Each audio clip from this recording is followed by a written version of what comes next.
Banyak masyarakat yang mempertanyakan, kenapa sih saya kok tidak mendapatkan bantuan sosial dari pemerintah seperti PKH, bantuan pangan non-tunai, bantuan sosial tunai, dan bantuan yang lainnya. Berikut saya akan jelaskan alasan mengapa seseorang atau sebuah keluarga tidak mendapatkan bantuan sosial dari pemerintah. Simak penjelasannya pada video berikut ini.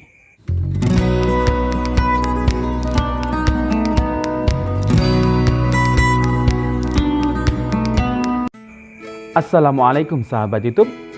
Salam sejahtera, Shalom, Om Swastiastu.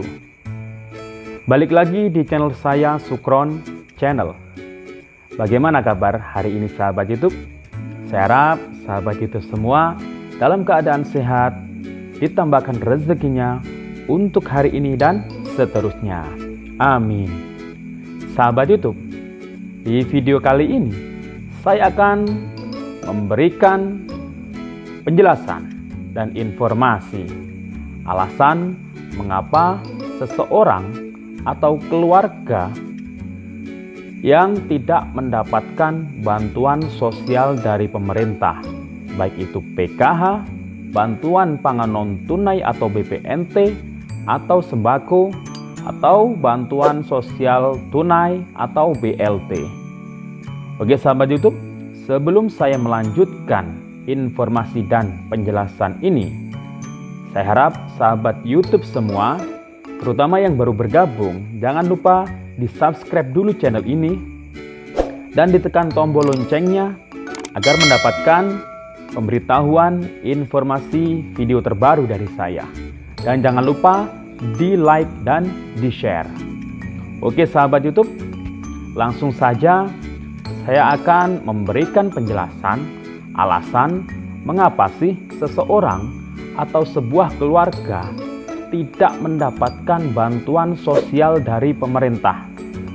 Nah, yang pertama yang saya akan jelaskan di sini adalah bantuan pemerintah yang dari Kementerian Sosial seperti PKH, BPNT, BST, Program Indonesia Pintar, ataupun program atau Kartu Indonesia Sehat atau penerima bantuan iuran Program Indonesia Sehat atau Kartu Indonesia Sehat.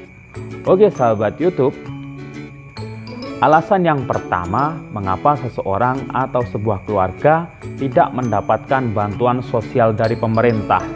Yang pertama adalah bahwa sebuah keluarga atau seseorang tidak mendapatkan bantuan pemerintah karena dia tidak mempunyai KTP atau NIK. Karena apa? Karena untuk menyalurkan bantuan dari pemerintah kepada masyarakat, pemerintah mengambil data berdasarkan NIK atau nomor induk kependudukan yang dimiliki seseorang dalam sebuah bentuk KTP. Jadi, kartu tanda penduduk atau KTP itu sangatlah penting, sangatlah wajib dimiliki oleh setiap orang atau keluarga. Nah, selain KTP, yang kedua, masyarakat juga harus terlebih dahulu masuk dalam DTKS. Apa itu DTKS? DTKS adalah Data Terpadu Kesejahteraan Sosial, yakni merupakan data yang nantinya akan dikelola oleh Pusdatin, Pusat Data Informasi di Kementerian Sosial, yang dari data itu Kementerian Sosial mengambil kebijakan untuk kemudian menyalurkan bantuan sosialnya. Jadi data-data baik yaitu penyaluran atau penerima PKH, bantuan pangan non-tunai, BST, itu diambil dari data DTKS. Nah, kalau sudah punya KTP dan sudah masuk di DTKS, itu masyarakat berpeluang untuk mendapatkan bantuan sosial. Nah, di DTKS tersebut itu nanti akan dipresentasi atau di ranking tingkat kemiskinannya. Jadi tingkat kemiskinan itu ada di istilahnya ada di desil 1, 2, 3, 4. Jadi yang paling miskin di sini, maaf saya bilang paling miskin di sini itu ada di desil 1. Kemudian desil 2, desil 3 dan yang sudah sejahtera itu desil 4 ke atas. Nah, itulah yang dimaksud DTKS. Kemudian bagaimana cara untuk masuk dalam DTKS? Nah, di video saya sebelumnya sudah saya jelaskan secara rinci bagaimana seseorang atau masyarakat bisa mendaftarkan diri secara mandiri untuk dimasukkan dalam DTKS apabila memenuhi syarat.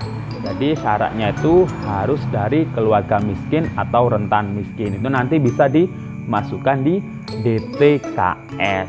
Nah, DTKS ini itu adanya di pemerintahan desa atau kelurahan. Jadi masyarakat bisa secara mandiri mendaftarkan diri, harus punya KTP dan juga KK, dan nantinya akan dimusdeskan atau dimuskelkan. Musyawarah desa atau musyawarah kelurahan nanti menetapkan bahwa masyarakat yang masuk DTKS atau sesuai kriteria kemiskinan itu sekian orang warganya.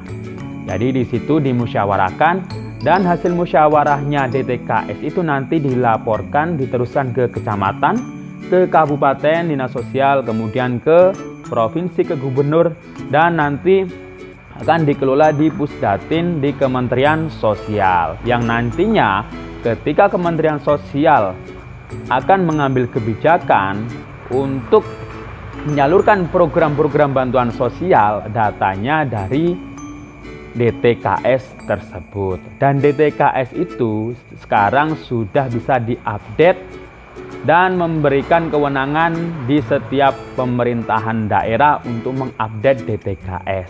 Jadi sekarang lebih canggih ya. Di desa itu bisa diupdate, siapa yang sudah kaya bisa dikeluarkan di DTKS, dan siapa yang mungkin dari keluarga yang kurang atau dari keluarga miskin itu nanti bisa dimasukkan ke DTKS untuk mengganti kota orang yang sudah kaya yang sudah keluar dari DTKS, dan itu nanti dimusdeskan kemudian diupdate lagi DTKS-nya. Oke, di situ penjelasannya. Jadi yang pertama adalah KTP, yang kedua harus masuk DTKS. Kemudian hal yang juga sering terjadi ketika seseorang atau sebuah keluarga sudah mengecek ternyata namanya sudah masuk dalam DTKS namun tidak kunjung mendapatkan bantuan sosial seperti PKH, BPNT dan yang lainnya.